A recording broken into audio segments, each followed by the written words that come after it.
Hello and welcome to the 24th episode of Dystopedia.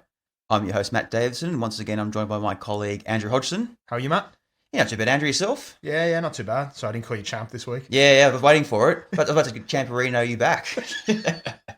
Yeah. We went through the champ thing last week. Like it's the C word. It's worse than the other C word. You just don't say it here, do you? Yeah, champ's not an enduring compliment, is it? Or a endearing name, is it? Whereas the other C word is. So that's kind of sums this place up. Yeah, Australia's very bizarre like that. What have you been up to this week? Went away for a few days. Went down to just a tiny house by the water. Let the dog bloke run around like a dickhead for a bit, and yeah, had a bit to drink and ate. And I tried to not look at the phone and that, which is sort of like I had it on Do Not Disturb, but I was sort of checking it every 30 minutes. It's just fucking too hard these days, you know. Oh yeah, we're all constantly glued to it, aren't we? Yeah, and then I went back to work on Friday like a dickhead, and I didn't take the whole week off, mate. What are you doing? yeah, I fucking had some things to do, and I just fucking paid for it. Like I'm watching all the missed calls and emails build up. The anxiety rises. Yeah. So just putting out all the fires and stuff, and that'll serve me right for going on holiday. It's funny because you think, actually, what I'll do, I'll come back on a Friday because then Monday won't be like the big hit it will be. But then you get the Friday, I'm like, I should have just taken the day off, and it's such a waste of time, especially on a Friday. You're like, I should have I should have waited for this Monday's anxiety to kick around. Yeah, that's Sunday night's problem. Yeah, when it gets dark. Yeah, when the old black dog stops nipping at your heels. Yeah. You know what's great for the old black dog though? You can drown him out with alcohol. He don't like that. Yeah, no, he doesn't. No. But then he comes back stronger though. He does, yeah. You borrow tomorrow's happiness today. Very philosophical. Yeah, very fitting for today's episode coming up. Yeah, it is. Yeah. What have you been up to? Oh, sweet, champ. Sweet, as they say, sweet fuck all, basically. Yeah, and I've just been playing. Been going bananas over the Donkey Kong game. Oh, don't fucking start them bananas again. Oh, it is. It's better than I thought it'd be. Actually, it's really, really good. Just having a lot of fun with it, and one of those games where you're like, I'll play for about 20 minutes, and then you next know, like 2 hours goes past. Like, oh shit, fuck, I've got to go to bed now. Like, yeah, it's kind of like Legend of Zelda meets Mario meets, I don't know, some like the Hulk and stuff. Yeah, it's just a lot of fun. I'm just having a great time with it. So very, very simple game too. That's what I appreciate too. Yeah, and as we've discussed, the more and more of these things we dive into and the research we do on these episodes and the rabbit holes and the philosophical questions we ask ourselves, the more and more those simple games, and you cherish them a lot more. Yeah, much more appealing. You can just switch off and just game how you used to. Exactly. Yeah. I've also been reading a book, which will be an episode in the next couple of weeks. I won't say what it is, but it's been great to dust it off again and go through it and remembering certain things like, I forgot about this part, or that's actually a really interesting concept. So looking forward to going to that episode in a few weeks' time. So I won't say what it is yet. So I'll keep our viewers intrigued. Oh yeah. So what are we drinking today, Matt? Well, we've actually split the beers today. So you're on the old our old PM Hawkey's Lager. Yeah, I've still got a few of those lying around. Yeah, so you might as well knock them off. And I'm back on the goat again. Yeah, so, I had some of those lying around too. Yeah, the old mountain goats. So they're both pretty. As I said, they're both like the Commodore, mate. They get the job done, A to B. Which one did you say was like the Commodore? I think you said the goat was like the Commodore, didn't you? Yeah. Wait, how would you describe the Hawk Slagger? I mean, it would be remiss of us not to describe it as a Holden of some sort, wouldn't it? But I think it's better than a Commodore. Yeah, maybe it's the old Ford Falcon or something. Who knows? Ooh. Yeah, got the old Bathurst head to head. You know, they're fighting words, mate. Yeah, you're you're Peter Brock and I'm Mark Scaife or something like that. Yeah, yeah. People not gonna know who the hell they are, but even more reason to keep it in. Exactly. Yeah. So for people that don't know, Bathurst is our like it's like our Monaco, if you want to say, but a lot more say a bit more bogan, as they'd say. A bit more like NASCAR. NASCAR, exactly. Yeah. It's like F1 makes NASCAR. Yeah. So. It's outrageous. You used to be able to bring as much beer as you wanted there, but they limited it to one case per person per day. Fucking outrageous. You know how people got around that? They buried it? Yes. Yeah, they camp out 3 months beforehand, go to the location, bury it. I remember when I think I used to work there a bit at the time, and I remember when like that law came in. It was like 2009 or 2010. Fucking outrage! Un-Australian, mate. Right. 1 case per person per day. Get fucked. I could do that in one morning sitting, mate. Oh, yeah. Fucking hell, mate. Yeah. You got problems. Yeah, it's all like the Tui's New and the VBs and stuff. So, yeah, the fine cuisines, beers, Oh, to be paired with great food, Oh, yeah, exactly. The old 4 and 20s and Pluto pups and things like that. Oh. Oh, I'm getting Talk dirty to me. I know I'm getting a bit hungry now. Jesus Christ, yeah. Or those shitty spring rolls or dim sims you see Oh. on some fucking Bay Marie, some country town. Yeah. But yeah, it probably has no expiry date on it as well. Just yeah. The best kind of stuff. That's what you love, the local cuisines, Yeah, well, on last week's episode, we talked about the episode White Bear from Black Mirror, and this week we're going to the ones that walk away from Omelas, or Omelas, or whatever how you pronounce it. I say Omelas. I say Omelas as well, yeah. Yeah, so what did you think of it when you read it for the first time? It was... I was a little bit taken aback with it, but like these things always are, it kind of reminded me a little bit of when I read Harlequin for the first time. Like, in the way it was written. It was like... It was a punch in the face, but in a different way, where it kind of, that point where it's explaining the sort of fairy tale like existence, and then it kind of breaks the fourth wall, and the author's asking you what you think your utopia is. I'm like, fucking, it's only until the second or third time that you read it, you kind of like understand it. Yeah. Structurally, it caught me off guard a little bit. Yeah. What about you? No, very similar, and yeah, because the first half of it, you're kind of just thinking, okay, this is. Both of you and me were going into it thinking this is obviously a dystopian tale. Yeah. So I'm thinking, when's the dystopia kick in? When's this kind of happen? But then, I kind of knew, having a read it on Wikipedia or the summary and stuff, you understand a twist is coming. But but you don't know when it's going to, you're kind of buying into the, the utopia society that's being presented. And as you said, she's kind of saying, imagine how what you think a utopia would be like. So, but then... Yeah, when the twist comes, and then you're finding out the trade off for it, and you're just like, oh, this is quite the moral dilemma, isn't it? Yeah. Oh yeah. Just it opens up. Yeah, it opens up so many questions. Oh, then the allegory is referencing it as well. You're like, holy shit! Yeah. It's like so many different paths you can go down, and it's kind of a question that people have difficulty trying to answer because you can argue both sides are right or both sides are wrong. Whether way it's just all about perspective.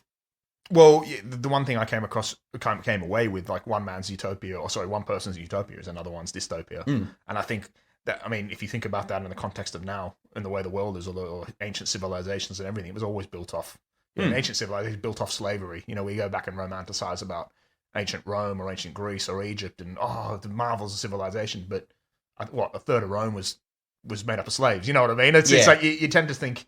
I would say we'll get into a bit more of this later, but when we think of slavery, you tend to think of the Europeans or basically the British in redcoats, but it's been there since the start of civilization. The start of civilization, right? It's kind of like it's like the definition of slavery is like changed over the time as well. Yeah. What does it mean? What does it represent? What is it? Yeah. So like now slavery, I guess we worked into ways where it's like now it's slave wage and then work slavery as well and child slave. Like it's all those kind of things coming to like, oh wow, like yeah. And it's weird. Like I come away with it. One of the biggest things is like, utopia is a lie. It will always be built off of someone else's misery. That's just the irony is that it's more believable to believe a dystopia than a utopia. Yeah, exactly right. Yeah. Before we get into it, should we go back into a bit of her history and about the author herself? Yeah, definitely. She's very interesting. So the person who made this tale is a person called Ursula K Luin, and she was born in the late 1920s, in 1929, and in Berkeley, California. She was born in a prominent household, so her father was an anthropologist and her mother was a writer. So definitely, you can see she's grown up in a very, intellectual household and forming a lot of her views around what her parents were doing for work and things like that. Yeah, I think the anthropologist thing is quite interesting in the sense because I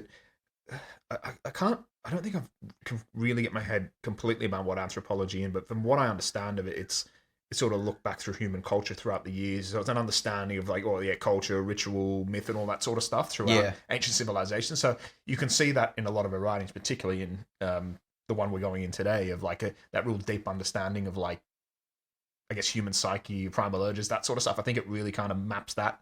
Yeah. I think there's a reason why it feels so real or makes you question so much or it feels like a little bit too close to home because it kind of is, you know what I mean? She completely understands sort of human psychology.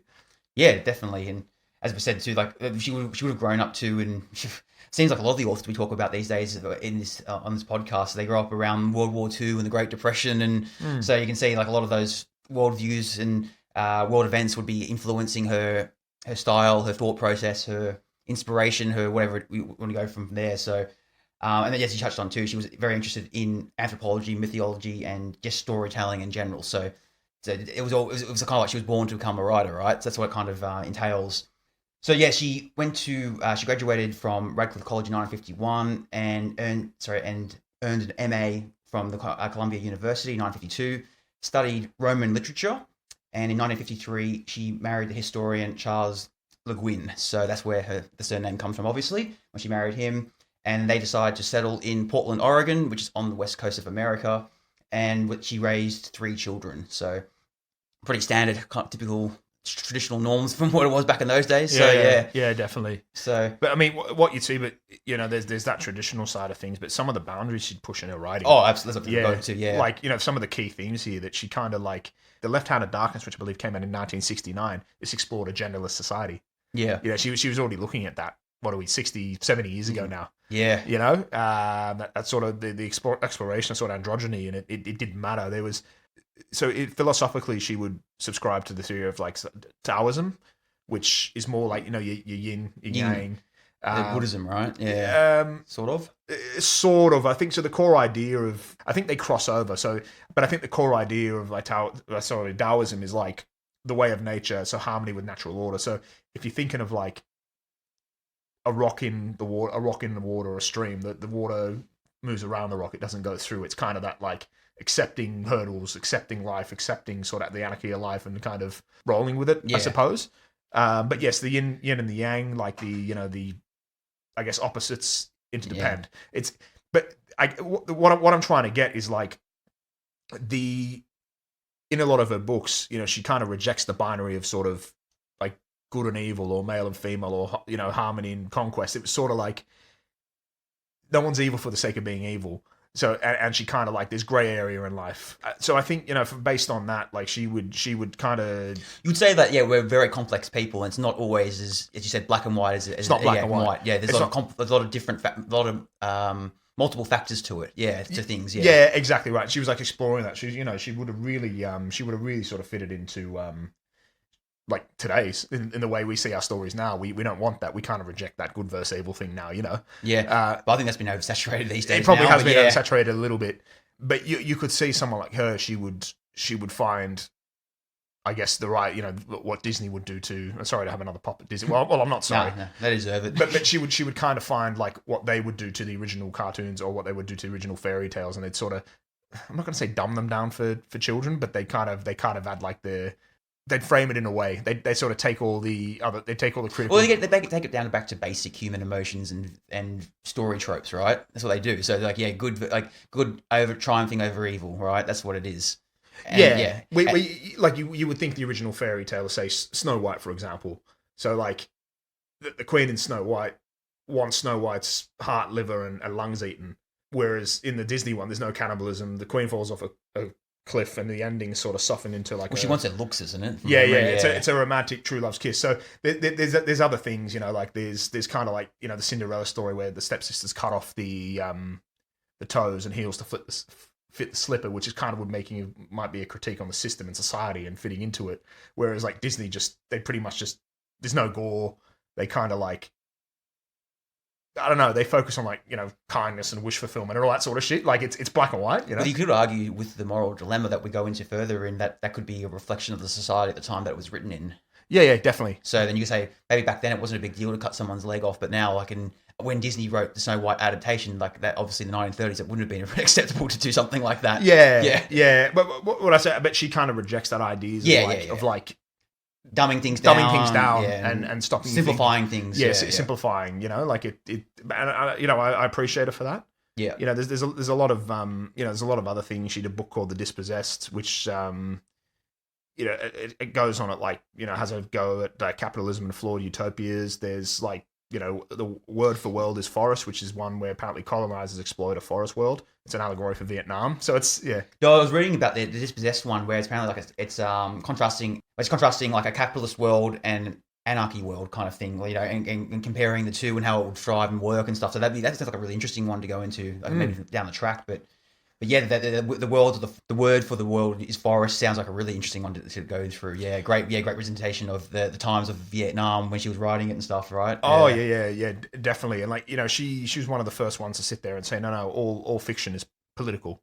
Yeah. Don't sit there and don't think, even if you're saying it's not political, we've all got our biases. We all bring things to the table. We're all making a point. It doesn't matter what it is, you know. Like, so she was very much, you know, you could say she made sort of sci-fi.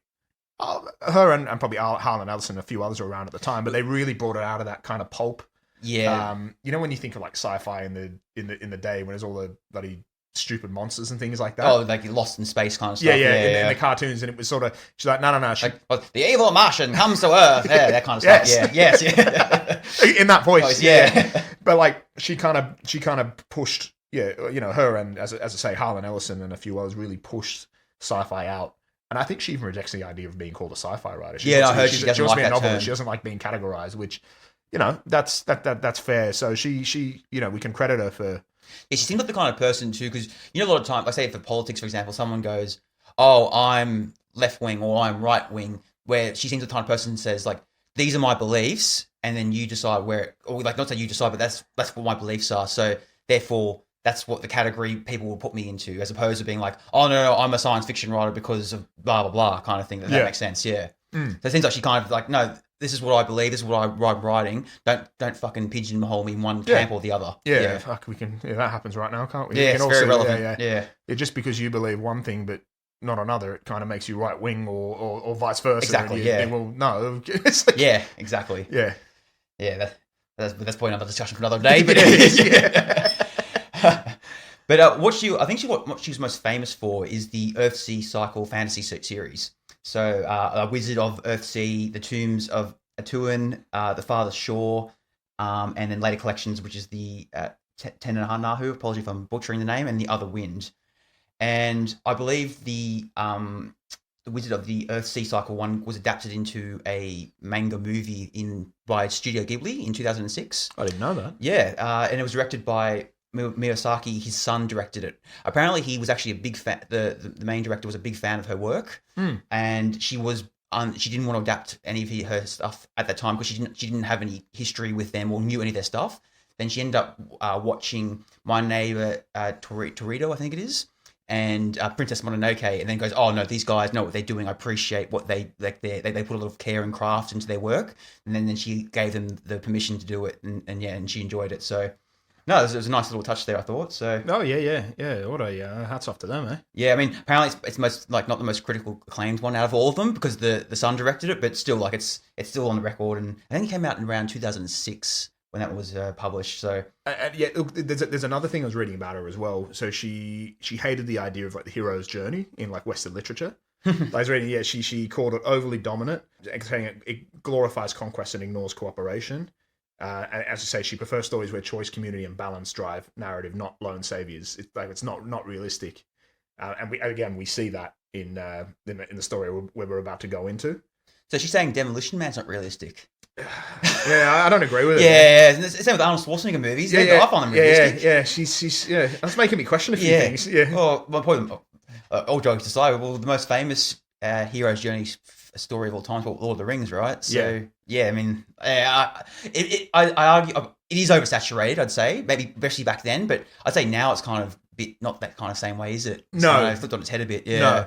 But yeah, but it all kind of plays into that whole I guess the hero's journey and good versus evil. If you think Lord of the Rings, I mean, I love the movie. It's probably the best series, the best trilogy of all time. But I've got to say, Sauron was probably evil for the sake of being evil, wasn't he? You know what I mean? So she may have not, she may have not agreed with that one. But you know what it got me thinking? I'm just thinking right now. What about old? I don't think she would have thought much of what's his name's mate, Ivan Ooze's mate. What was his Lord Zed? Was it who hates all he hates all things? He's sworn to hate all things that are good and righteous, wasn't it? Yeah, that's exactly right. I wonder what she would have thought of him. Yeah, might have to do that movie down the track as well. If anyone doesn't know, that's a Power Rangers reference. We're putting the insert in. Oh, definitely. Yeah. I am Lord Zed, sworn enemy of all that is good and decent. It is a supreme honor to finally meet you. Oh, Yeah. Lord Zed. We don't know why he hates. He's just sworn enemy of all things good and righteous in this world. Would you say that the Power Rangers is a hero's journey? Oh, I think he simplified it a bit much. Yeah, I think it's a lot more complex than that. I find it very complex. Yeah, particularly the 1995 movie. Yeah, exactly. And I love too with like how based on the color of Ranger that's what the colors they wear for life as well, and it matches their Megazorth as well. Whatever thing. Yeah, I think that's talking about categories and I'll need to put narrative in. It's talking a lot about human psychology, Matthew. It's a very complex film. It is. Yeah, raises so many questions, doesn't it? Yeah. Nothing. What's he say at the end? When Van Halen comes on? Oh, well, that's right. Yeah, I'll insert it now. I heard you're in line to be a ranger yourself one of these days. Nah, that's impossible. Hey, anything's possible. You really think so? I know so. Oh, what a quote, and what a quote that is. Yeah. Where were we? Sorry, we were doing... Sorry. You mentioned the Power Rangers movie. I'm going to go on a 20-minute tangent easily. Oh, sorry. The fact it was made in Australia, so it just makes it even better. Oh, we got to see the monorail. It was filmed in our city where we were based in, so it's just like, we don't get much of that recognition in Hollywood. So when we do get it, we're like, that's our local. That's the monorail. That's Darling Harbour. Oh. There's peak cinema. It is. I really don't know why they had to remake that film. Yeah, I've got no idea. Yeah, it was perfect the way it is. A bit like the song out of the Power Rangers movie. Uh-oh, we're in trouble. We got to get back on target again, mate. Oh, fuck's sake. Uh-oh, we're in trouble. Something's come along and it's burst our bubble. I guess with Le Guin's her legacy, you'd say too. She inspired a lot of famous writers throughout the years too. So most notably Margaret Atwood, and she's famous for writing the Handmaid's Tale. So you can definitely, we talked about it. Look, I think a lot of her writings had a lot of like progressivism and feminism and things like that. And then obviously with the Handmaid's Tale, we saw that through the 1989 film, and then obviously the TV series, which became famous the last 5-10 years or so. So yeah, you can definitely see her fingerprints through her works as well. So yeah, she also inspired Neil Gaiman, and he wrote some of the series, The Good Omens, Stardust, American Gods, and Uneasy Boys, which all became famous short novels and normal novels, and got adapted into TV shows and films and stuff. So he has similar kind of themes where he's focusing on like dark fantasy and sci-fi and things like that. I mean, I'm not sure if he doesn't mind being typecasted as a sci-fi writer like she does, but yeah, no, it's good. Just like it's interesting to see that so many different famous authors have viewed her as an inspiration and cited her as major influence on them. Yeah, and it's really cool. Like she seems to be one of the first ones among, and I've already said Ellison and probably Richard Heinlein, who wrote Starship Troopers and stuff, of actually inserting political messages into fiction and trying to make trying to sort of sneak it through almost. And you can't help but think you probably wouldn't have Paul Verhoeven or Edward Neumeier or John Carpenter, these sort of directors that you could see they're probably somewhere in somehow they're influenced by that sort of thing. Yeah, exactly. Yeah. It's one of those things too, like you might not personally like her works or some of her stories or think they're exaggerated or overrated, but then then you might like something that was inspired by that, or so it's that flow-on effect, right? Yeah. So it's like with the Beatles, some people don't like the Beatles, but then they probably like something that was inspired by it. So very similar kind of vein.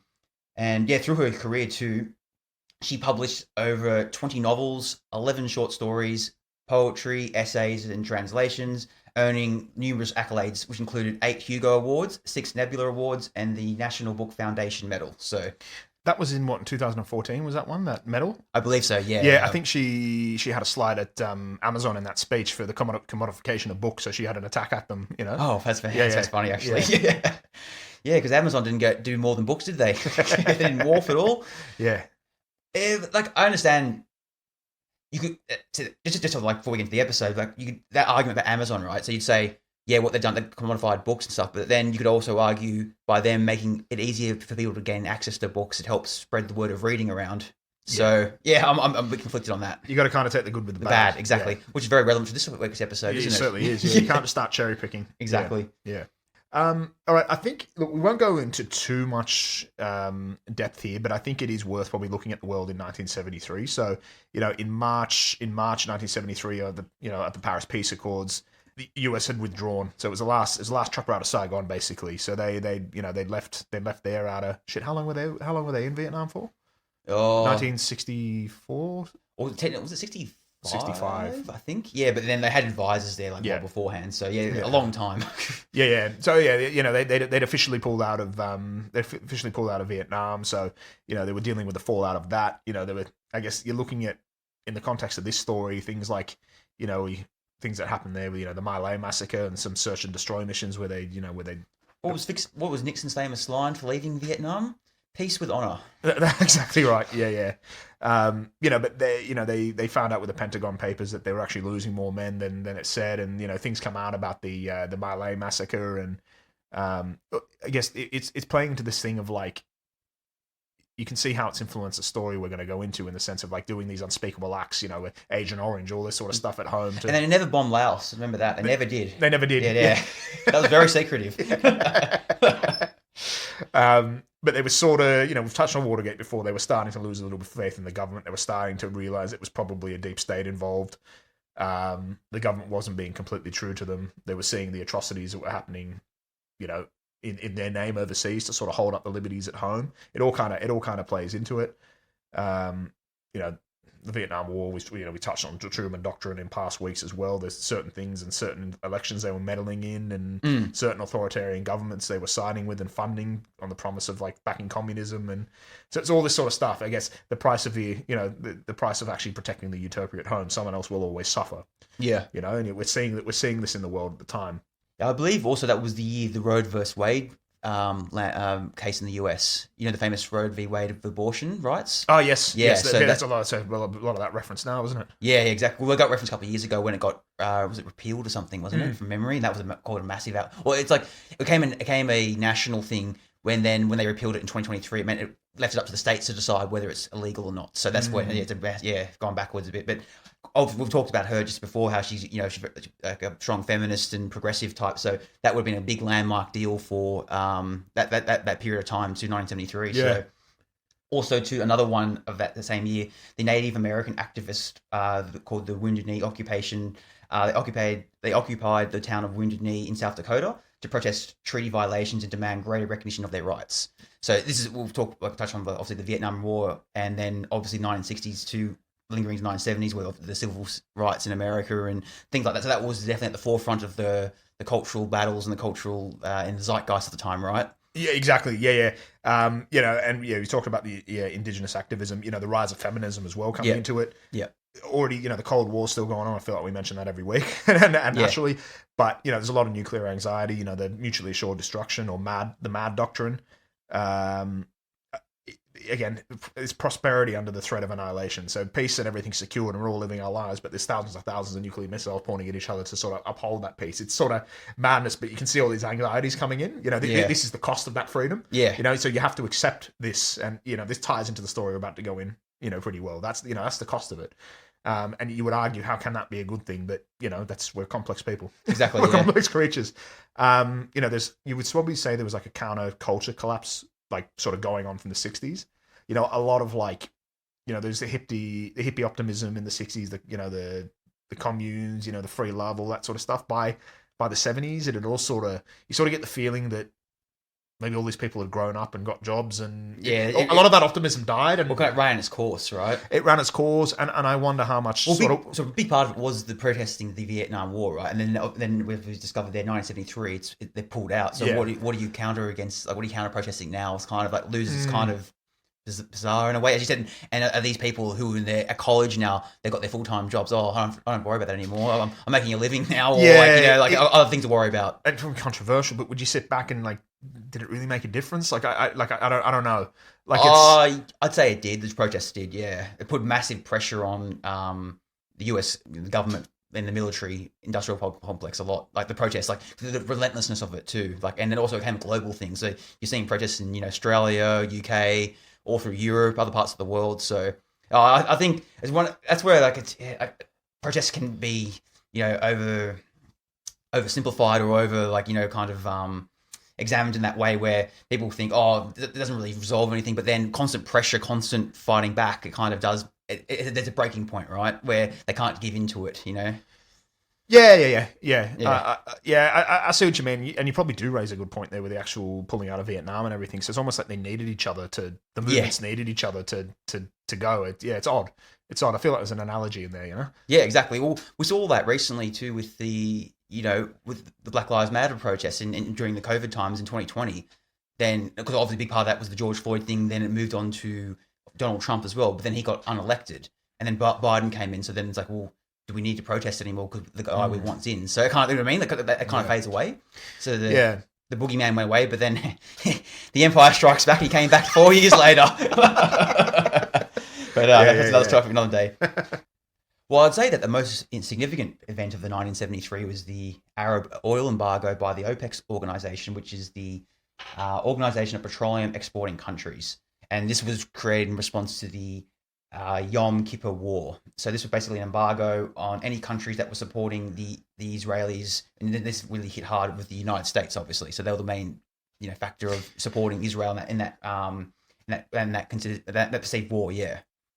Yeah, well, I think from what I gather, I think oil went from about $3 a barrel to $12. And you were seeing they stopped selling oil nations like the US and UK, who were obviously big supporters of Israel, but they, I know it led to massive lines and I've seen the footage of it. It's insane. Yeah. In fact, my dad talks about this, particularly in the UK. So he would have been 20s. Yeah. It's just starting work or just being in work, and the UK went down to 3-day work weeks because they didn't have enough energy to keep the lights on. That's insane, isn't it? Yeah. It's very, you see, he thinks back to those times, grim. It's just like, you think of it, like 3-day work weeks and stopping cars driving on the road. They couldn't afford to keep the lights on in buildings. They had to sort of conserve energy. It's very, dare I say, dystopian. Oh, yeah. Yeah. No, it's funny because people talk, obviously there's a lot of terrible turmoil going on with the economy now and stuff, but then people forget how grim it was back in the 70s, like how dire it was. It said, I don't think we've ever got to the point in recent history where, literally they're cutting it to 3 days a week because people couldn't work because of there's not enough energy to go around. I mean, that's insane. Yeah. Yeah. I mean, I suppose we COVID was. But that's a different kind of It was different. I mean, obviously we had it was similar in a sense that, we talk about the long queues of petrol stations. We had the bloody, panic buying and all that sort of stuff. Like that's, I guess, as close as I guess it plays into that fact. It's that supply and demand thing. It's the fact that we're not in charge of our own destinies in that sense. We kind of rely on someone else to bring our all like the threads of society, and that's kind of the scary thing, right? Like, one little thread drops or something, one little thing goes wrong, and we're all sort of in trouble, Yeah. No, it would have been very, very troubling times. Like you just think that what's the way out? Like how is this going to get resolve itself? Because and it's just also crazy how, like you said, like a couple of countries like that, a couple of small countries in the Middle East can control the whole supply of energies around the world. Like it's insane. So, but apparently that got resolved in 1974 when they came to an agreement with the US government. So. Yeah, interesting times back then. Yeah, she would have had a hell of a lot to write about. Makes sense, doesn't it? Yeah. Oh yeah. Yeah. All right. So, without further ado, I will just go into a short summary of the story, and we'll get into it. So, the ones who walk away from Omelas describes a perfect city. Omelas is full of joy, music, festivals, and freedom. No kings, no soldiers, no poverty. It seems like a utopia. But there's a dark secret. The city's happiness depends on the suffering of one child. This child is locked away in a filthy room, neglected and abused. Everyone in Omelas knows about the child. They're told the city's happiness would collapse if the child were ever freed. Most citizens come to accept this as necessary. They feel sad or angry, but eventually learn to live with it. However, some people can't. Without fanfare or protest, they silently leave the city, walking away into the unknown. Yeah, well, that's the plot pretty much. And on the surface, you just think, oh yeah, it seems like a pretty normal tale, a dystopian tale kind of thing. But then it's the way she writes it and the way she questions you as the reader and puts in pretty graphic details of the kid's misery. It makes it really grim and dire in that way. Yeah. Particularly when you listen to have you listened to the read aloud as well?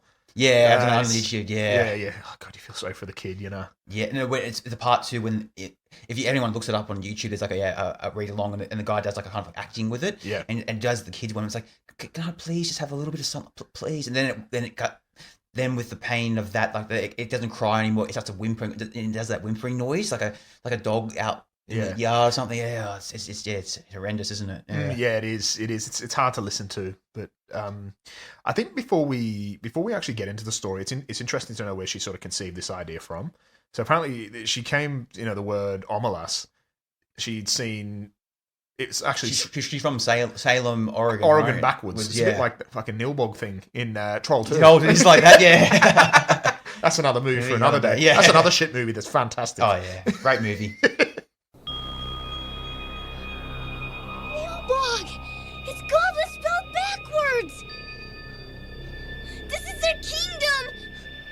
It's funny, because when I found that thing out, I remember when I was a kid, we had a fantasy writer come to school, like a person who wrote fantasy kids books, and she did a creative writing exercise with us, and she said to us, "Okay, you got to come up with a magical far away land," and everyone's a bit like, "Oh, what do we call it?" She goes, "Oh, just spell it your name backwards. That's how you come up with it." I was like, "Oh, it's interesting." So my town was called Wetham, because my name's Matthew, backwards Wetham. So it's an interesting kind of concept to come up with something like how spelling words backwards can come some kind of mystical, weird fantasy thing, isn't it? Yeah. Yeah, and I guess what you'd take from that is like, don't get caught up in the names of places. That's really not the most important thing. Yeah. I guess that's what I sort of take from it as well. But yeah, Omelas sounds like a fancy world, doesn't it? Like It sounds like something out of the World of Warcraft or something. It does actually, yeah.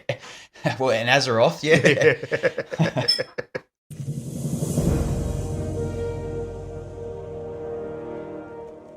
But yeah, because you were saying just before, like, because it was inspired by, was it the moral philosopher and moral life, right? Yeah. Well, it's there's a quote from William James, who's a philosopher. I'll give you a bit of a backstory from him. But so the quote from William James is, "If the hypothesis were offered us of a world in which Messrs. Fourier's and Bellamy's and Morris's utopias should all be outdone, and millions kept permanently happy on the one simple condition that a certain lost soul on the far off edge of things should lead a life of lonely torture, what except a skeptical and independent sort of emotion can it be which would make us immediately feel, even though an impulse arose within us, to clutch at the happiness so offered, how hideous a thing would be its enjoyment when deliberately accepted as the fruit of such a bargain." So he sort of speaks in riddles, to be honest. Yeah. With you. But, I got a bit lost there. yeah. Me too. Look, I've broken it down like a little bit. So yeah, it's you boil that down, because he sort of says the same thing like 3 times. It's basically millions are happy on the condition one lost soul suffers. How hideous a thing would be its enjoyment. So I think it's like a moral thought experiment that he says that he believes that therefore utopia is a lie. You can't. It's impossible. It's impossible. With humans, it's impossible. It is impossible, and he thinks we should. The fact that we'd recoil at it and be disgusted by it means that we've got a moral conscience. He believes that we wouldn't accept it, and I argue we already have. And I think that. Yeah, depending on the circumstance, yeah. Yeah, I believe in the world we live in now, we already have. We accept it. We know where our goods come from. We know the things that happen. We know where those cheap products come. We know, but we don't want to know. So, but I think that's what Le Guin with this story has kind of done. She's taken that and she's put her spin on it. She's sort of said, well, yeah, it's already happening, and here's a mirror to society. That's kind of what I take. But what about you? Yeah, it's interesting. Yeah, I get that point of view, but I think in regards to, well, it's depending where you're looking at it. Because in general, are you talking about just like obviously consumerism and overconsumption and stuff, or are you talking about like actual human life, someone dying like in front of you? Well, I think if you're taking it literally, yeah. But I'm sort of taking it metaphorically. I think that's yeah. That's where I'm kind of like a bit torn, right? Where, as in, am I thinking of it metaphorically or literally? Like, it's like one of those things. Like, is it? I think because there's so much degree of separation from the pro. So say if you're talking, for example, where my Nike shoes I'm wearing at the moment, I'm not envisioning, some, like a 10-year-old kid somewhere in a sweatshop making it. I'm just thinking of me buying it from the local store, right? But I know. Yeah. But then at the same time, then you say, well, it's the same with, when you buy meat from the supermarket too. Same kind of notion, right? Even though, then an animal's been bred for that and been slaughtered for it. Yeah. But then I'm still, but then I'm turning do I care about it? I don't know. Like it's in.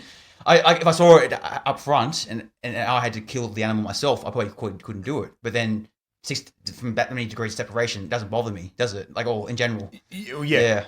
And that's why, we'll get to the end of the story. That's what hits so hard for me. To stay and to carry on, and it is to be complicit. Yeah. And I think it's like, she just does such a good job in this story of making you think so many things. You know what I mean? But look, it's all. We'll get into it a little bit more, but it's all based on this quote from like William James, right? Yeah. So basically, just to give a slight backstory of who he was. So he was American philosopher, sort of / psychologist, born in 1842, died in 1910. He's actually the founder of what is known as pragmatism. So obviously, pragmatism is, basically the idea that truth is proven by what works in life, not abstract ideals, not what it says on paper, not what it's what actually is tried and tested and works in life, But so he sort of focused on lived experiences, moral action, and consequences. So that quote was from The Moral Philosopher and the Moral Life. And he asked you, would you accept this bargain? That's kind of what he's doing. From the philosophical messages I guess he was trying to output here is like consequentialism isn't enough. So the fact that like you can say millions of people are happy because one person is suffering, I guess it's not enough. It's not enough to I guess from a moral level, it's not enough to say that. You know how we'd say like for the greater good or something? Like it's he believes no, that's not enough. But I would argue that's a little bit idyllic and wishful thinking because it's not as black and white as that. Yeah. But and then he sort of goes on look the individual matters. So one innocent soul outweighs abstract happiness. The fact that moral recall matters. The very fact that you're disgusted by that shows that you're conscious or you have a conscience kind of thing. Yeah, real ethics require sacrifice. So basically, utopias without struggle are shallow. He mentions at the start of that quote that I read. So there's a couple of philosophers by the name of Charles Fourier, Edward Bellamy, and William Morris. They all kind of had they wrote these manifestos and they all had their ideas of utopias. So for example, Charles Fourier imagined like communal joy and playful labor. Edward Bellamy, socialist equality and order, and William Morris was anti-industrial, pastoral, and escapist. But like William James being a pragmatist was sort of like, it kind of you forget the struggle of life, you forget the messy human emotions, you forget the struggle, you forget all the other things that come with it. Like we're not, socialism doesn't work. No, I was saying we saw that firsthand in the 20th century. It didn't work. Yeah. Or whatever variation people want to say, it didn't work in full. It's like, well, there was a from was it 1921 to 1991, it failed, right? Yeah, it failed, and we're not cogs in a machine. No, and he kind of felt like all these ones they basically dismissed that. And forgot about it. It's like that, we talk about story arc, like the Disney stories and stuff. They kind of dismiss all the rest of it and make it black and white, good versus evil, and forget about all the things that led to it. Yeah. Whereas he was kind of doing the same things, and his idea that what I take from it is utopia is a lie. There is no such thing as utopia. There cannot be such thing as utopia. When you're speaking with human emotions and practicality, it's definitely impossible. Yeah, and like this is all based off of like I think this is based off of like a Dostoevsky quote, which is like, to be honest with you, it's like. He's really simplified that quote. I will read it out, but let's not go into it as much because I found this one really difficult. So this was, he basically says, tell me yourself, I challenge you. Let's assume that you were called upon to build the edifice of human destiny so that men would finally be happy and would find peace and tranquility. If you knew that, in order to attain this, you would have to torture just one single creature. Let's say the little girl who beat her chest so desperately in the outhouse, and that on her unavenged tears you could build on that edifice, would you agree to do it? Tell me and don't lie. No, I would not, Alyosha said softly. So this is kind of like, I think the reason, so Guin cites both of these passages, but she cites I think she went with the William James one because it kind of simplifies it a bit more. Yeah. And there's a bit more structure to it. So yeah, this whole story is kind of a response to that. But I just definitely think it was worth having William James. Yeah, Dostoevsky, he kind of embodied that. Yeah, every person's got the good and evil in them, right? That's what he kind of viewed, and the battle between them is what defines who what human nature is. So that was a big part of a lot of his writings and stuff. So yeah, I haven't gone too much into him. He seems he's always referenced. I've never never gone too far into him. But very ahead of his time for a great thinker, isn't he? Oh yeah. I mean, all of these guys are. I mean, it's such a philosophical story, this one, and everything around it. You're just asking yourself. I mean, all week I've been asking myself questions left, right, and center, and thinking about things and thinking about the trade off for us in the Western world. There's just it's some rabbit holes with this one. Oh, absolutely, yeah. So look, as the story starts, what really hit me is like the opening imagery. So there's a quote where, like, you know, in the streets the music beat fast, a shimmering gong and tambourine, and it talks about, you know, the weather and a festival and everything's green, and it all seems like so idyllic, and like it's about to introduce like a kid's fairy or a Disney fairy tale. Yeah, what was it like there? There's the ocean, and then there's also the mountain scenery as well, and like it's like kind of presenting that beautiful like scenery, isn't it? Yeah, it evokes that sort of nostalgia, simplicity. You're imagining like one of those beautiful towns like Switzerland or something.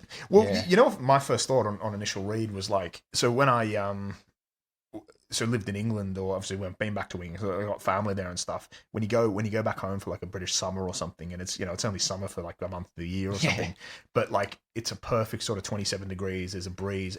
Like England's a glorious country when it's like, particularly when it's green and then the pubs are full and everybody's making the most of it. And there's this real Well, then everyone knows they've got to cash in before. it's cash in, but there's there's this real like real jovial atmosphere going on. Like it's hard. Then like, you've got the Northern Lights too, right? Yeah. Just like a British summer is like, you sort of see it now with like obviously it's going on, but you see like obviously Oasis playing Manchester and everyone's out in the pubs and it just feels it's glorious is how I would describe it. But like reading the starters, it kind of felt like that sort of beautiful summer's day and everything's perfect and, you know, not a care in the world. Yeah, I was also imagining like the Shire from The Hobbit or something, you know? Yeah, similar. Yeah, that kind of vibe to it, definitely.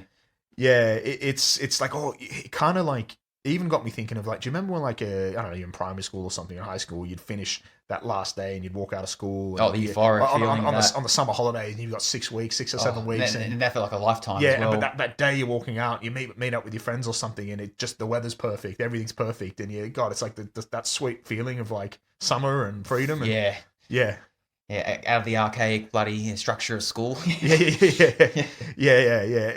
Exactly right. Yeah, and it kind of just paints this picture of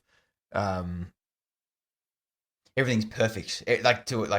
Nothing, and then it goes further into like just the green grass and the mountain scenery, and then just like they're all gathering around. Look at the horse races happening, and the beautifully braided hairs, and everything's idyllic and perfect. There's not a fault in the world, kind of thing, isn't it? Yeah, so it's really painting. Yeah, and then it sort of goes on to suggest like there was no king, no stock exchange, no advertisements, no secret police, and no bomb. It was like, but there's no slavery either, right? It says as well. No slavery. Yeah, it was almost painting this picture of like where these people are as complex as us, but they don't have the same problems, or they don't need these same things to keep us in line. And that's where you start to read, and you're like, oh, okay, what is going on here? You know? Well, that's the funny part when we talked about it earlier too, because it's more unbelievable to imagine a city like this than something dystopian. So that's what you got to say.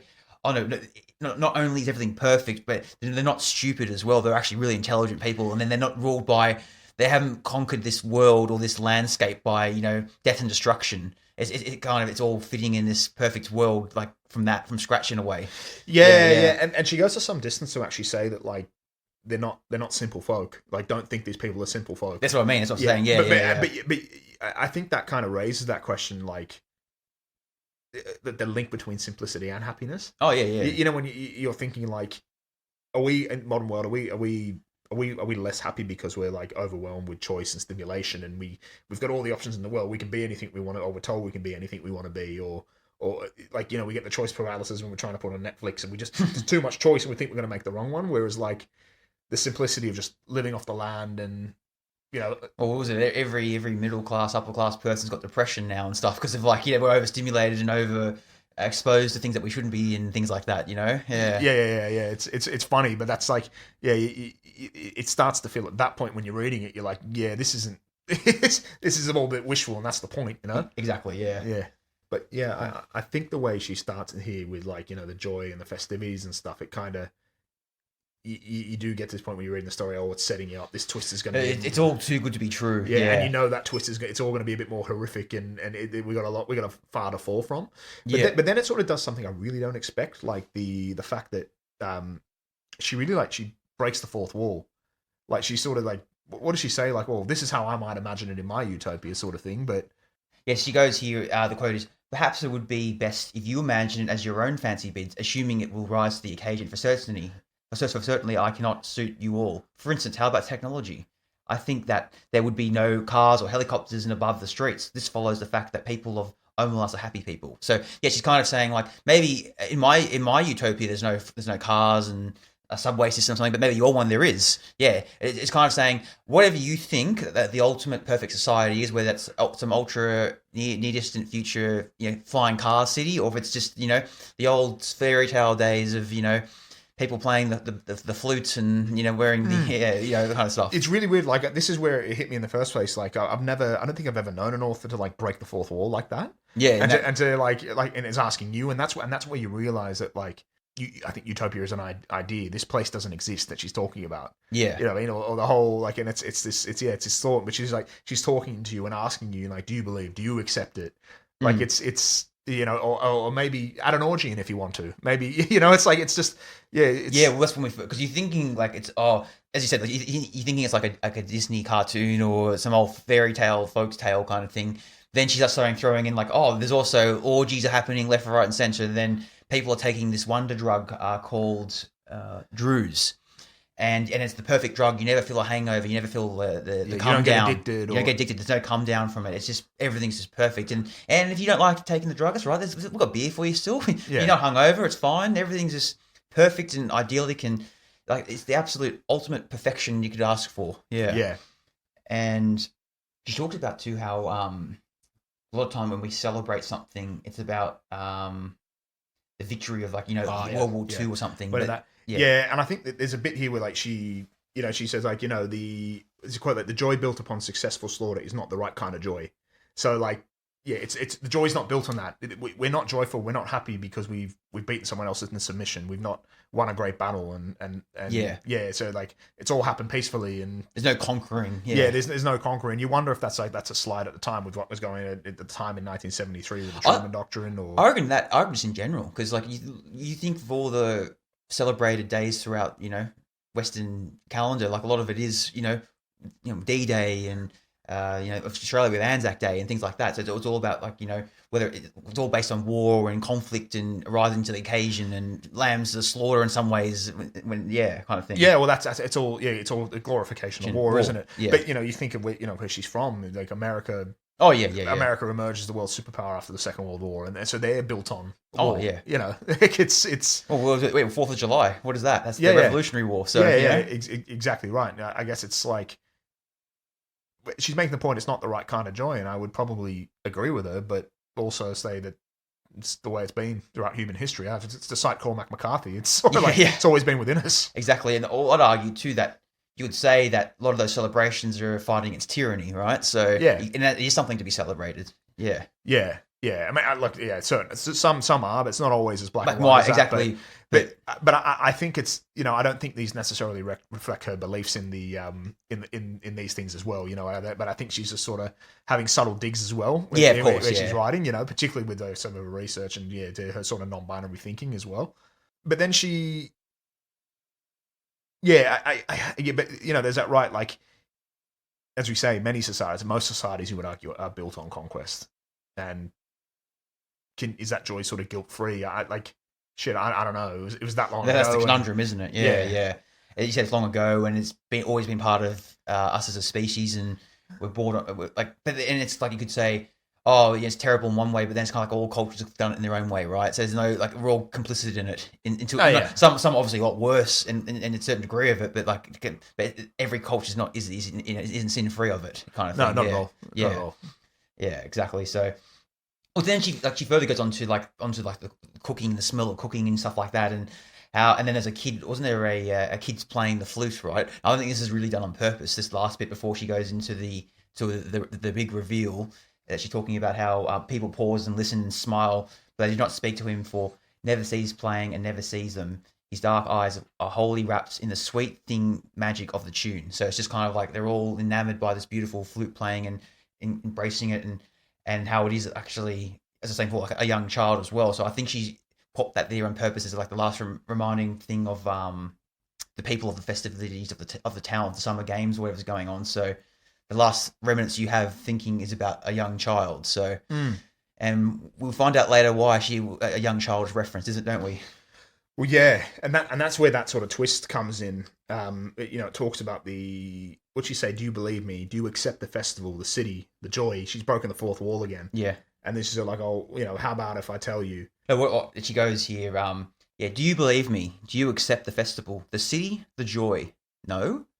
Well, let me describe one more thing. I love the way she does that too, because it's just like saying, oh, I left that one little bit of the terms and conditions here right at the bottom there. Yeah, you might have glossed over that. It is a bit like that.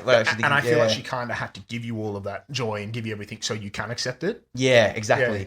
And that's, as I say, that's kind of what makes this twist so like, oh shit, like I didn't know it was built on this, but you still accept it. Yeah, for people that haven't read it too, this is literally the first, say, 2/3 of the short story is literally the build up of the town of Omelas and how glorious it is.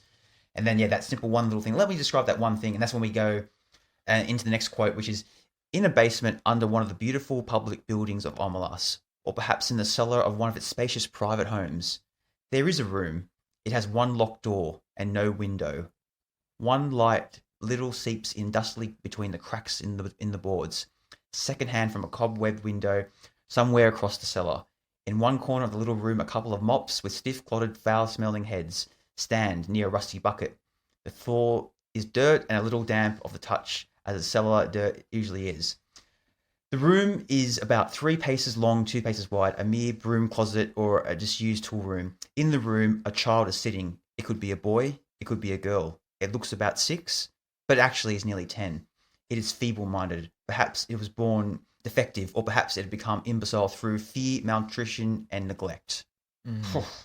So, from all that whimsical wording and language she was using before, now we're getting to a really dark and depressing, not so joyous utopian outlook now, It's quite a fall, yeah. And this is that yin and yang, that balance, and the idea that I guess one can't exist without the other. And it really it really hits you. But I think the cellar child, he's starved, filthy, I guess even dehumanizing by calling it.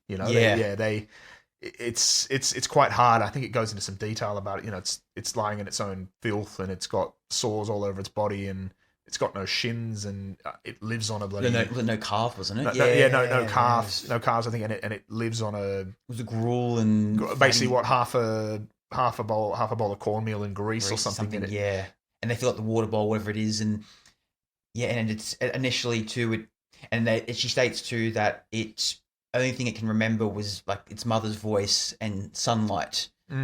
And then it can still speak, so it knows it's in trouble. Like, it's not like it's literally born in the room and that's all it's known. It has had some joy beforehand, before going in there, and it promises, please, whenever someone brings in the food or the water, it says, please let me out. I swear I'll be good, but no one ever answers to it. Yeah, and it's just that cruel, like, demoralizing feeling that it's just, it gets to the point too where it can no longer cry or scream. It just whimpers it's like it's slowly decaying. It really kills you, doesn't it, inside? And you've been sold all this glory, and you accept, and it kind of angers you as well. And I think but that's I think that shows that your conscience perhaps is working.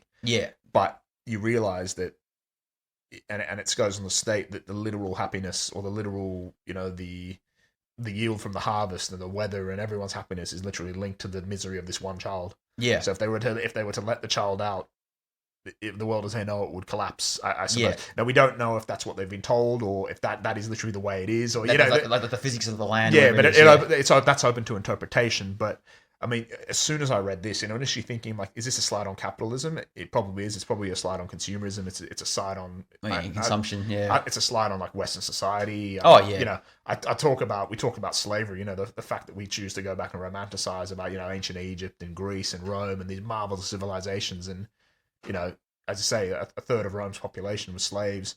Greece was built on it. I mean, Egypt, we seem to sort of romanticize about, like, Cleopatra a lot in the past and everything, but she literally ruled at a time when slavery was rife and like, it was normal. It was normal, but the rich basically benefited personally from it. It was just a way of life. I mean, the Declaration of Independence in America, they literally had slaves there. Yeah, I mean, like, Native American tribes benefited from slaves and everything. Like everyone was complicit in that kind of thing. So, but we tend to always think that, like, it was just the Europeans. It was just this, how evil they were. But it's that point of, like, and we romanticize and think it was all perfect back then before they came along. it's always been built on misery. It seems like the idea of utopia or the idea of society, it's always kind of been built on someone else's misery. That's why it kind of takes me into that one person's dystopia is another one's utopia. It just, you can't. Yeah, it can't be perfect for everyone because it just. Where's the evidence to suggest it ever could be? Yeah. No, as touched on just before, like, it's human nature, right? We never strive for perfection. We can never be happy. We can never be satisfied, and we're always wanting more and more and more, and that requires, practices like that, unfortunately, going on in the world, and to get those benefits, right? So, I mean, we're looking today with the mines in Congo where we source our lithium batteries from and stuff. Like it's completely exploitative, and there's child labor involved, and obviously they're probably getting. They barely are being paid, right? They're probably being paid like 50 cents a day or something ridiculous, right? Yeah, and under unlivable conditions and very unsafe work conditions as well, right? Yeah. Well, that's interesting because I had I was having a read and looking at the modern parallels of supply chains, and we're all complicit within. We work in retail. There's parts coming from we're talking about the Uyghur Muslim labor camps in China. Like there's parts and source from there that are coming out. Like big brands are involved with that. You've already talked about the lithium and cobalt mines. Coffee, chocolate. It's just everything we do, everything we touch, everything on our shelves is forced labor everywhere. Now there's a stat I looked here from the ILO, the International Labour Organization, in 2022. Stated that 28 million people were in forced labor. That's the population of this country. That really puts it into perspective, right? Yeah. And it's like, and that's like, all the cheap goods we have. The TVs, the washing machines, the cars, the bedspreads, the kitchen utensils, and all these things we get at a great price. You go to Kmart or something, but you don't seem to ask you don't really see the emotional suffering or the things people have to go through to sort of make that. I think you mentioned, there's too many degrees of separation. Yeah, exactly. Yeah. But and it kind of brings to mind, even in the industry I'm in, when someone will, why is it nothing made in Australia? It's everything's made in China. Why? And then you sort of turn around all right, well, here's the same product. Would you pay 4 times the price for that because you're paying for someone's, the minimum wage here is about 5 or 6 times. Yeah, and workers' rights. Yeah, would you do that? Would you put him next to it? Would you do it? No, you fucking wouldn't. Right, it's like we all want the cheaper product, and we don't really want to know what goes into it. Oh, it's like the people complain about we should be buying local and all this stuff, and you should go support the local mum and pop shops, and then it's oh no, it's actually $15 cheaper on Amazon, and it gets delivered to my house, and it's actually quicker. I'll just go do that, and they don't realize, and then the carbon footprint as well of that, the probably it's been the driver and the making the driver. Of it. It's probably been overnight shipped from another country, and it's the flow on effect from that choice, but. Yeah, I say we're all complicit in that. Yeah, all of us, and I'm not to sit here trying to attack anyone because I'm exactly the same. Yeah, but the thing is too, no one ever has a solution to it, do they? No, they don't. That's the issue. Yeah, no, they don't, and it's it makes me think of fast fashion and brands like H&M and Shine and a few others, and Zara and stuff. Yeah, with the even you go to Kmart, in Australia, we've got Kmart, we get the Anko stuff. You're buying. I think I bought a gym shirt for $5. It's Jesus Christ! I couldn't believe how cheap that was. And, it's just you've got to think. I mean, there'd be sweatshops involved in that. There have to be. There's so much pressure for a lower price point, particularly now with the supposed cost of living we're in. In the Western world. I say supposed because it's it's bad, but it's not as bad as some other places. You know what I mean? But we're all in our bubbles, right? So exactly. Yeah. But there's that rising demand, and there's we need to keep that lower price. So therefore, there's I guess you don't want to know what goes on in supply chains. That's too many degrees of separation. It's too hard. I guess too, especially in the Western world, we get so many different factors and causes and issues going on. It becomes overwhelming. Then you're just oh fuck, I can't just boycott everything. I can't solve the world's issues all in one go. So maybe I might in one instance do this for the climate change, but then but then if I do that, then that means I have to pay more for here. So therefore, I'll get cheaper goods on this hand, or I'll buy the not ethically sourced, food products or something instead. Then on the other spectrum, you might be that way inclined, but then I'll get something cheap off Amazon, which is exploiting people that way. It's an endless cycle, right? You can't not be complicit. You can't escape it. And I don't know what you can do to actually fight against it. I guess you can talk with your money. You can choose to spend it elsewhere, but then as we mentioned before, the analogy I was talking about with a product from Australia or China, like you're gonna, there comes a point, if there's, if it's $10 in it or something, then you might do it, but if it's 400, nah, No, you can't justify it. And I think, but this is the thing that the story does, that like it kind of like it, and why I mentioned before with like William James, and I think would you recoil at the, I take it metaphorically. I don't take what he was saying literally. I take it as like, yeah, and I think in the Western world, I guess, I don't think our comfort is any different from the people in Omelas and the trade-off we make. I like, not us personally, but just the way society is, the way we're built. We've never known anything else. You know what I mean? Yeah. We fully know where our goods come from, but we kind of don't want to know, Yeah. I would say that there are people that are making conscious efforts to like try and change it on a global scale, I guess, like certain like quality, like certain standards. I know one company in particular, they have certain criteria where they won't buy or source things from unless it meets a certain criteria. And like, yeah, in the grand scheme of things, to make a difference, probably not. But at least they're making like small little baby steps here and there. Are they talking about it and putting it on LinkedIn and yeah, using that's it as true. Marketing as well? Like I'm very cynical with that sort of thing too. Yeah, but then to their defense, they did shut down farms that were participating in that. So I was like, okay, that's like they're practicing what they're preaching. So I can't get to be like cynical about it. Where at least it's one of those things. Like, yeah, you said, are they doing it just for show? Most likely, that's a big part of it. But at the same time, they are practicing what they're preaching, because they know that like I think these days too, that because there is so much awareness around it, and it's very easy for someone to film things and show things and expose things a lot easier. So they have to be on their, they got to be on their not that they're their best behavior, but they got to do something at least. Show something. Have to get some runs on the board, as they say. In that regard. No. Good, yeah, good point. Good point. Yeah.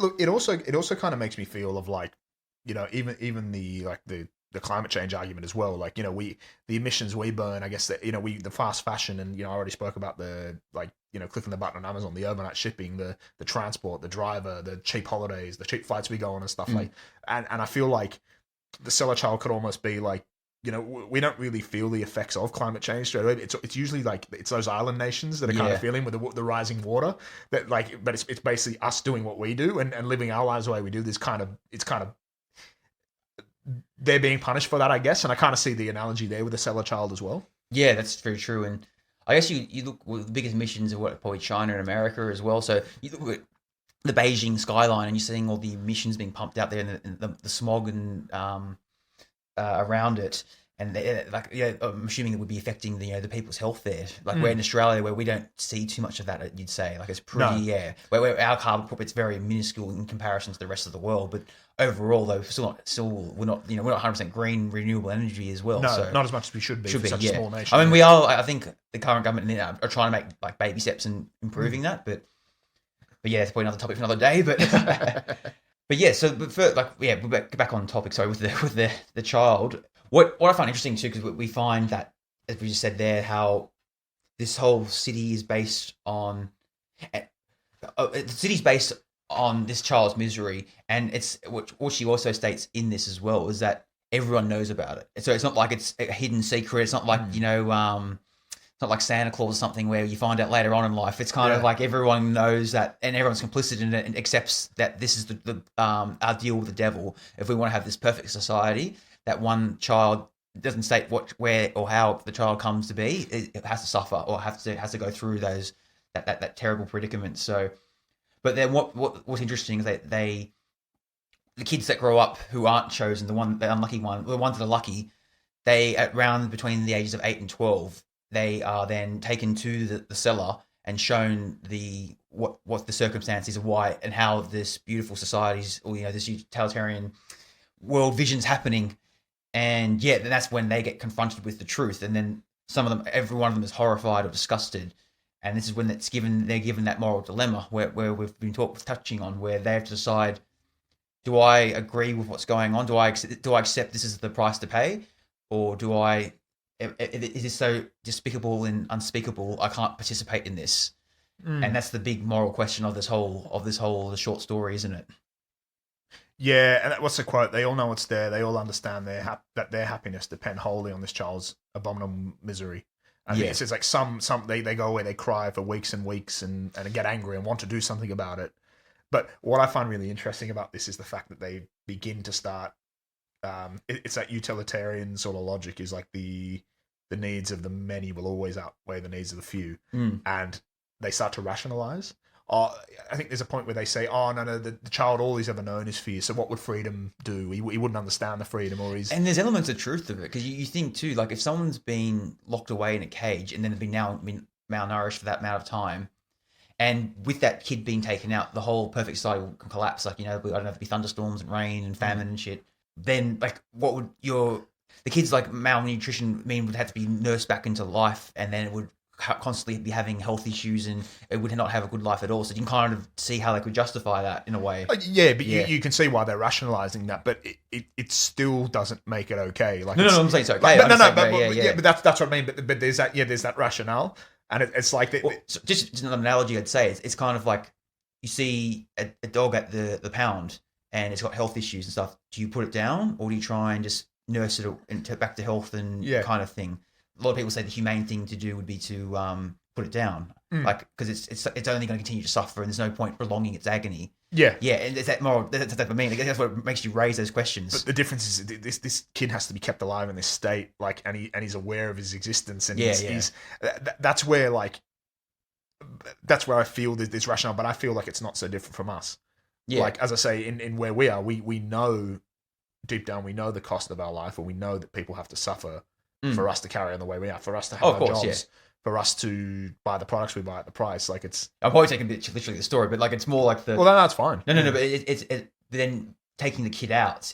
There will no longer be a utopia anymore. So everything goes away. So the whole purpose is like, even if you do save it, there's no end. There's no point to saving it because it couldn't thrive in this new world because the whole world's going to collapse anyway. Kind of thing. Basically, the benefit or the reward is so small. All the reward is one person's maybe slight happiness, but everyone else, the world doesn't know it ends or it gets worse for them. I guess the way to look at it would be, do you survive a nuclear holocaust? Would you rather just be taken out or would you rather survive it? Yeah. So that saying the kid be surviving the nuclear holocaust kind of thing. Like, what world is it going to in? It's going to be desolate. Like that's the whole point. This whole conundrum. It's just like you can see why people justify and come up with these ways to continue the suffering of the child, right? Yeah.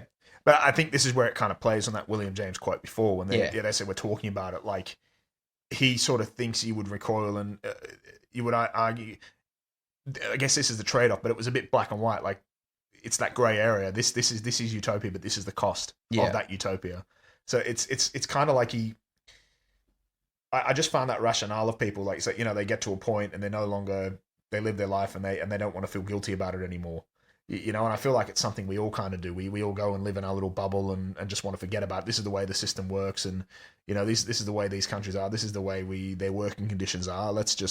We can't change it. Yeah. And then I guess people go, oh, what would at least they're getting some form of work. What would they be doing otherwise? Kind of thing. Just like it's like And I feel like we all kind of rationalize. I to be honest, I don't know if it's right. I don't know if it's right, but I've never known anything else. But that's kind of what makes this story so, I guess, so clever in the fact that to stay is to be complicit. So this kind of, dilemma is not a new phenomenon. So in 1967, there was a famous thought experiment that came out from a philosopher called Philippa Foot, and it got expanded by a professor called Judith Jarvis Thompson, and it's called the trolley problem. So the basic premise of the trolley problem is a runaway trolley is heading down a track towards 5 people who are tied up and cannot move. You're standing next to the lever. If you pull it, the trolley will be diverted onto another track where one person is tied up. So option 1 is obviously you do nothing, you don't touch the trolley lever at all, and then the 5 people get run over by the train, or of the trolley, sorry. Option 2 is that you pull the lever, therefore diverting it on the tracks to where the one person is, and so then the 5 people are saved and the one person dies. From a distance looking in, you'd say, most people would say, I would probably pull the lever because then less people get killed in that scenario. But then people think, well, pulling the lever, that's that utilitarian view of like, saving more lives is a better outcome. But people would go, well, it's morally wrong. Like this is something that's happening naturally in this circumstance, you're interfering and playing God in a way and choosing that where it should have gone down that dilemma, and you're still causing the deaths of someone because you're interfering with it, where as opposed to just leaving it, it's not really your fault, but you're actually That's changing. not your problem. It's not either. your problem as Yeah, well. So yeah. that's the moral dilemma. And I guess that one's what I guess what people had issues with it. It kind of takes out human emotion and feelings into it, because when you kind of look at it logically, you go, oh yeah, well logically you'd think one person dying is better than 5 people dying. But then you could throw a spanner in the works and said, okay, you've done that choice, but what if I told you that the 5 people lying on the train tracks were serial killers and murderers and stuff, and that one person there was the person who could cure cancer? So then it kind of like goes, oh, I didn't think of it from that point of view. So when you think of that utilitarian view, it's kind of like it's very oversimplified in that way, where like it's not black and white, as we've been touching on. And there's one more, and this is where the really interesting one variation comes into it. It's called the fat man variant, out of all names. But instead of being on near the lever, you're on a footbridge and above the tracks, and a fat man is next to you. If you push him on the track, he will stop the trolley to save the 5 people. And if you don't do anything, the 5 people get run over. So in that case, do you push the person onto the track, killing that guy and saving the 5? Or is that, are you then being involved in the act of murdering someone to save the 5 people? So it's one of those like most people would say, I couldn't do that. I personally could not push someone off, to plunge to their death to save the 5 people, because that's not ethically right to do that. What's that fat person done to me, kind of thing? Yeah. Like, does he have to be fat? Yeah, I think they say fat because it could block the train. Oh, the massive. Yeah. Well, this is in the 60s and 70s. They don't really give a shit, do they? So yeah, it's not fat phobic back then. So, but yeah, it's an interesting conundrum, because it's like I think most people would not be complicit in murdering someone to save the lives of 5 other people. Yeah, I don't believe they'd want to get involved, but they would probably question it. If there were degrees of separation, they said, oh, why didn't you do that? Oh, of course I'd do that. Yeah. But when push comes to shove, you wouldn't. Exactly. Yeah.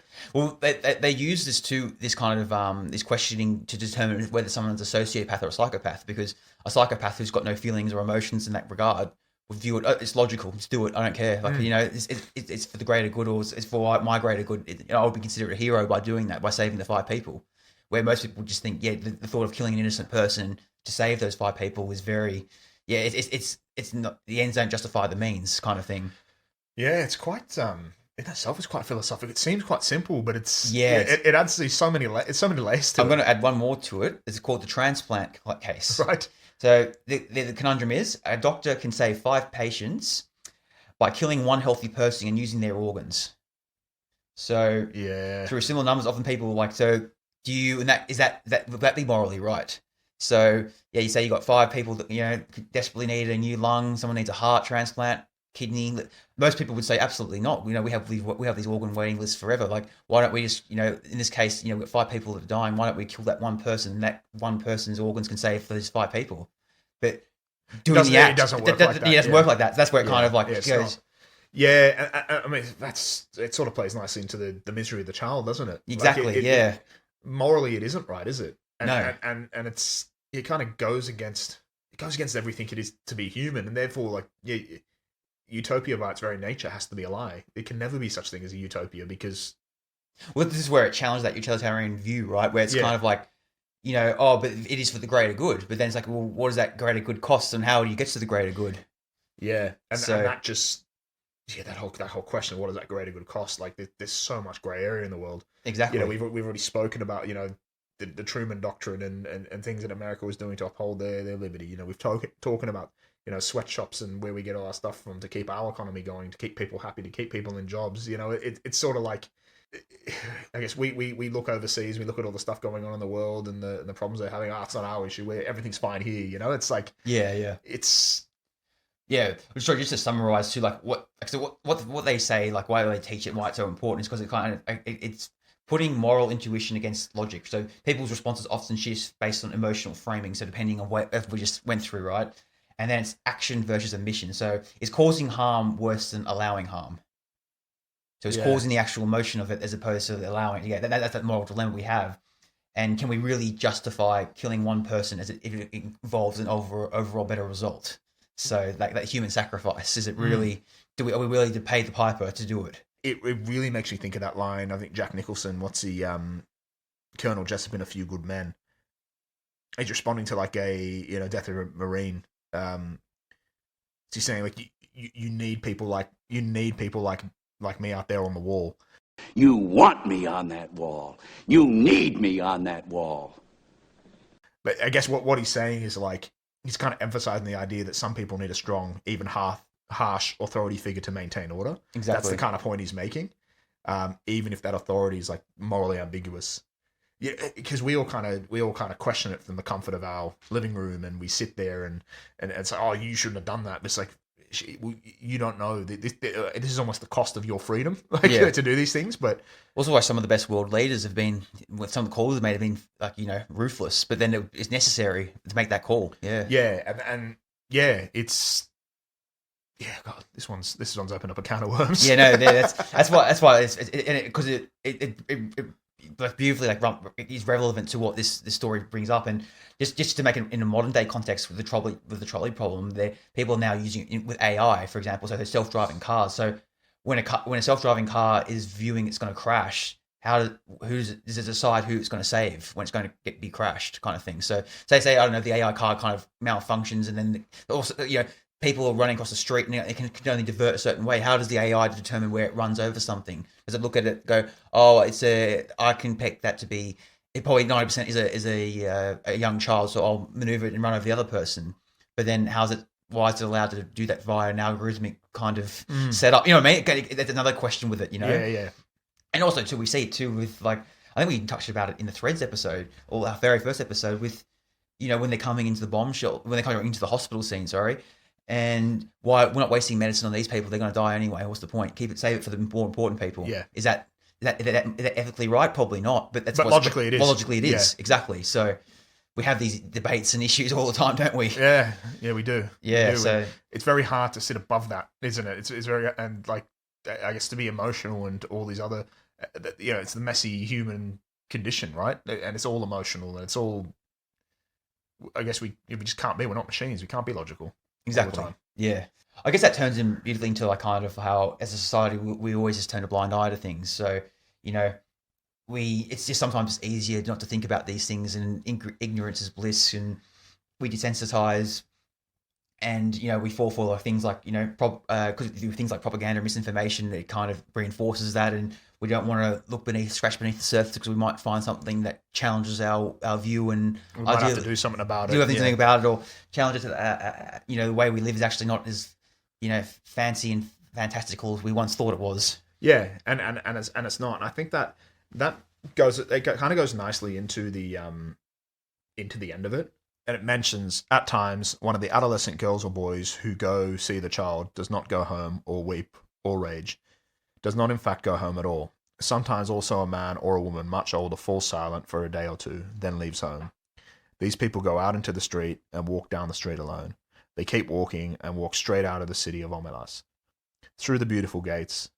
They keep walking across the farmlands of Omelas. Each one goes alone, youth or girl, man or woman. Night falls. The traveller must pass down village streets, between the houses with yellow, lit windows, and on out into darkness of the fields. Each alone, they go west or north, towards the mountains. They go on. They leave Omelas. They walk ahead into the darkness, and they do not come back. The place they go towards is a place even less imaginable to most of us than the city of happiness. I cannot describe it at all. It is possible that it does not exist, but they seem to know where they are going, the ones who walk away from Omelas. Yeah. This I find one of the most ambiguous endings, and there's so much going on here, but it's probably going to be one of the biggest talking points of this. Yeah, it was like they're walking into the unknown. Could be good, could be bad. Who knows? Well, yeah. And this is it's just like you touched on there, like ignorance is bliss, and we live in our bubble and we don't want to know. And I don't like what a lot of people, and I think you were saying before, you take it as like. How do you interpret that, like the walking away? Yeah, it's like saying I do not want to be complicit in this scheme anymore, so I'm walking. So I'm not partaking in this practice anymore, so I'm leaving it for good, kind of thing. That's the way I kind of took it. So I can't morally accept this circumstance anymore. But then I'm kind of conflicted too by the people that do walk away, because then then you're not really changing anything. If you've got a real issue with the way this is set up and this predicament. I understand, like, it's kind of like saying I refuse to be complicit in it, but then I'm kind of like turning a blind eye to it, so I'm walking off now. That's how I kind of, Yeah, in a way, I don't know, yeah. It's, I get that, and it's weird because it sort of starts even questioning the city of happiness, and it's sort of stating that the city of happiness is unimaginable, but even more unimaginable is people would walk away from a place like this. It's like they can't. That's even more unimaginable. So it's like my head's spinning with this one. But see, I sort of take it as like, I think morally it's the only thing you can do, and I think it's the only rebellion you can make is to choose not to be complicit. Like if I think about, we were talking about now, we go down to the shop and how much of the produce we get, the coffee, the chocolate, all the rest of it comes from, child labor or unethical means, or the clothes we buy, and like we can't avoid it. Like we can try, but we can't. And I think the only thing we can do is, so by default we're kind of complicit, and I think we just have to accept that. And I think possibly even knowing that and questioning it, or maybe choosing to bring that into your thinking next time you sort of see that cheap shirt and think, you know what, maybe this one's $5 or $10 more expensive, but perhaps it's less than I think just having that knowledge is some sort of rebellion on its own. I don't know if I'm saying that to myself to try and sleep at night, but I think like in this world, that's the only thing you can do is walk away. And like, it kind of makes it like, imagine like, how could you change anything in this world when people's happiness and the very world they know and their livelihood and it talks about obviously the harvest and everything is all dependent on the misery of this one child. Yeah. Even uttering like we should do something about it, you'd be fucking murdered. Like I couldn't imagine that you could even. Yeah, that's the whole point, isn't it? Yeah. And I think that's the only thing you just. Yeah, I don't see any other choice morally. Yeah, and it's kind of done in like the way that the people leave. There's no fanfare behind it. They're not making a statement saying, I do not agree with this. They go away silently in the night and fade away into the distance, kind of thing. It's like to the unknown, and like it's kind of like a mass silent protest in a way, right? Do they walk off to their death? Do they? The imagery I got from it too was kind of like in from the road actually when she leaves the house into the abyss. Remember that scene? Yeah. And we don't know where we know what her fate is, but we don't know how it happens or where she goes. She just disappears. And it kind of has that kind of feel to it where she's refusing not to live in that decrepit world anymore. So she's fading away. Where these people go in the opposite way, where they're refusing to live in this utopian world and fading away because of what it represents. Yeah, but the fact that I find so interesting is the fact that the place they go is less imaginable to most of us than the city of happiness. I cannot describe it at all. It's possible that it doesn't exist. So even like I take from that is the fact that no one would walk away from this. Like that's the hardest thing to do because, as we've mentioned before, it's primal, it's tribal. All you've ever known is the city, right? Yeah. And it kind of makes me want to like, would you walk away or would you stay? Yeah, that's the thing. I think probably deep down I probably would stay. I think, yeah. Well, I think we all would. Well, and I think we've only got our lives now to say we know and what we've been through. We know what goes on, but it's one of those things. Like, if it's one of the logical things. If there was a way to save the kid without causing, that's the point, right? Yeah. So like, it's just it's. That's what it does to you. This story, because it does. Yeah. Then would I feel guilty then about because of me? Yeah, it's civil disobedience comes to mind. The Henry David Thoreau thing, and I know a lot of that was about peaceful protest, but I think walking away is peaceful protest. When he wholeheartedly disagreed with President was it James Polk. Yeah, the Mexican-American War, slavery. He refused to pay his taxes, and that's kind of how he. And he get in prison for it. He's like, no, well, if I'm paying my taxes, that makes me complicit. Whereas I see this quite similar in the sense of if I'm partaking in this or feeling joy or anything, I'm complicit. So the only thing I can do is walk. Like I just. Well, yeah. Could you argue that maybe you could get some of the other citizens to walk with you, as opposed to instead of being by yourself, or is it kind of like no one talks about it? It's unfamiliar. Yeah, I just get the feeling even uttering it.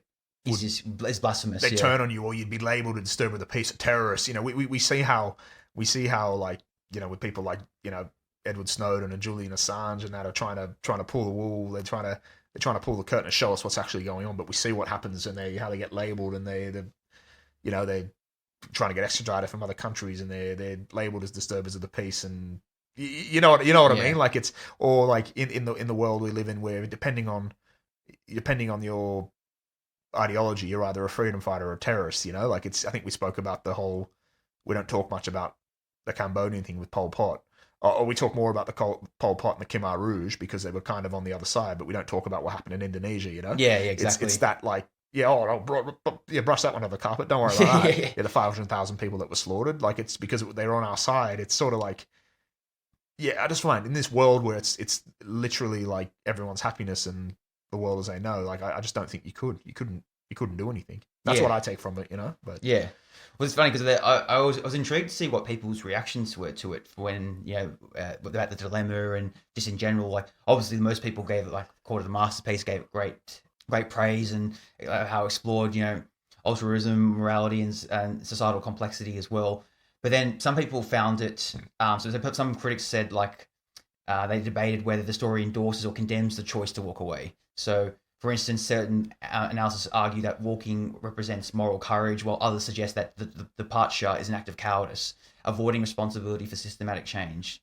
So, like, you know what I mean? Like, it's kind of like saying, as I was touching on before, like, walking away, like, you're saying I'm personally not complicit in it, but then, is silence violence kind of thing, right? So, by not speaking out or trying to make changes to whether that's, the system it is in that utopian city, then it's the cycle continues.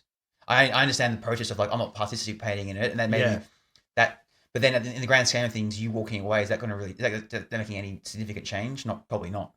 People probably forget about you within a couple of days. And I think, and not saying anything. If enough people walked away, that's what I mean. That's where you say, would you rally more people to your cause than to walk away? I think the system's too strong. I don't think you could. Yeah, like, it seems impossible. And I think, as I say, I think it touches on what we spoke about. It's overwhelming. Like, what can we do? Like, what, like it just.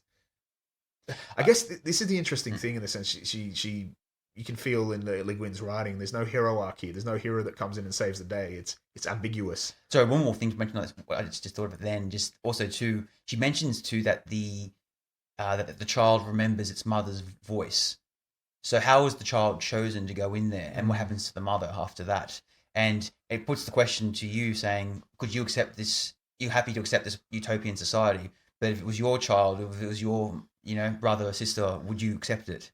Yeah. And could you tolerate that? Would you be happy to sacrifice your own flesh and blood for the greater good? And that's where it's like, and you would, and motherly instincts and parental instincts kick in and say, probably not, right? It's like the twist in the lottery, isn't it? It is, Tessie, exactly. Person and it's all well and good until you're chosen, or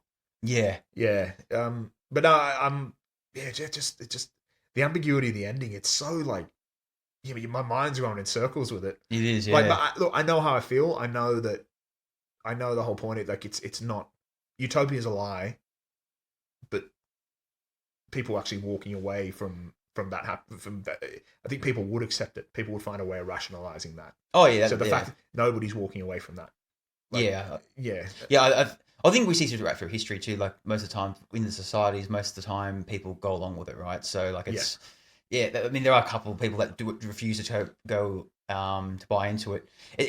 Just thinking of like some other real world examples as well. It reminded me of South Africa apartheid times as well. I don't know if that maybe had influence as well, because you think too, the way that the white people were living in South Africa under that apartheid rule, like, they're all prospering under great conditions and having fantastic lives, but at the cost of, the suffering of that many people. Like, it's interesting. It made me think of that as well, a lot of the well. Yeah, and I'm sure there would have been people there that would have disagreed with it. But again, it's empathy without action. It's champagne socialist. Or you know what I mean? Like, are you gonna change anything when your life's so good from it? For again, utilitarian logic. The needs of the many will always outweigh the needs of the few. So if what do you get out of it? What do you get out of it for the slight happiness of one person? It's kind of like, in the grand scheme of things, it's so minuscule. Why bother about it? Wow. This story, mate, bloody hell, does things to you. It really does. It really does. I'm glad we decided to pick this one out of random, just like because when you first hear the title, the ones that walk away from Omelas, you're just a bit like, oh, what's that going to be? It's a bit of a weird title, isn't it? Yeah, it's very different. Obviously, very much dystopian, but it's very different from the other ones. But I dare say this would probably have to be the most philosophical one we've done. Well, what's interesting about it, there's no antagonist, no protagonist, really. It's just like it's setting up a scenario and a dilemma, and that's it. Well, she wrote it in a way to challenge the reader's moral dilemma, right? That's the whole point of it. It wasn't designed to be like a tale to reminisce about it, but it was about asking an ethical and moral question to the reader. And she's done that very well. Oh, nailed it, hasn't she? Yeah. No, I'll be intrigued to read some of her other works as well, because the way she writes and the way she can grip you as well is very, very intriguing. Yeah. And what I like about too, especially these writers from back in these times as well, and the 20th century writers, I like how they leave it up to the reader to decide what to take out of it, as opposed to being told what you think you should be thinking. They give you the credit, don't they? Yeah. They kind of they assume that you've got some form of intelligence. Yeah, they do. They do, or some form of critical thinking. Yeah. Exactly, and that's what I appreciate that. And it definitely, this one had me going down some weird rabbit holes and coming across scenarios and real life examples I didn't think I'd be talking about, but like here we are, Yeah. It made me feel pretty terrible about myself. But also, it just hits home that there's so much grey area in life, Yeah. Like the old saying, it is what it is. Fuck, I've been hearing that a lot lately. Yeah. It's the biggest cope of all time, isn't it? Oh, it is what it is. Yeah. I must hear that every day. Oh, yeah. Yeah. Is it anything that goes wrong with work? Oh, yeah, mate, it is what it is. I've got to fix anything. Yeah, well, anything else you want to add to this before we wrap it up? No. I mean, just ask our listeners, would you walk away from Omelas? Yeah, that's the question, isn't it? So, and yeah, it's interesting that we both had kind of different conflicting views on how we interpret it and what we do in scenarios. So, yeah, and that's the whole point of this one, isn't it? It is. Yeah. Well, on that conundrum, what are we doing for the next week's episode, Andrew? We are doing. It's a listener recommendation from the Daily Doggies. Yes. A French movie came out in 1991 called Delicatessen. Intriguing. So this one seems some cannibalism in this, and I've read a little bit of the plot. I don't really know what to expect with this one, but I don't think that's a bad thing. Well, considering it's a French film, we might have to get the old picnic blanket out and the cheese board and the glass of wine and get the projector and watch it on there. Very, very fitting for a French film, isn't it? It is, yeah. Hopefully it's in black and white and stuff as well. I don't think it is in black and white. And I don't think there's going to be a bloke smoking a cigarette in it either. Yeah, what kind of recommendation is this now? I want the stereotype French film, I want the 3-hour long. He's making cheese and wine in some factory during World War II or something. It's making a point about communism or something. Yeah, that's what I wanted. So beggars can't be choosers, I guess. Yeah, they can't. But thanks for the recommendation, Daily Doggies. We appreciate it. So hopefully we when we get into it and read it and research it, we'll do it some justice. But yeah, guys, as always, you can catch us on our social media pages at Tumblr and Instagram, which is at DystopediaPod. You can shoot us through an email at info@dystopediapodcast.com. We are on YouTube at Dystopedia Podcast. Like, subscribe, comment, all those great things. And on behalf of myself and Andrew, we'll catch you next week. See you next time.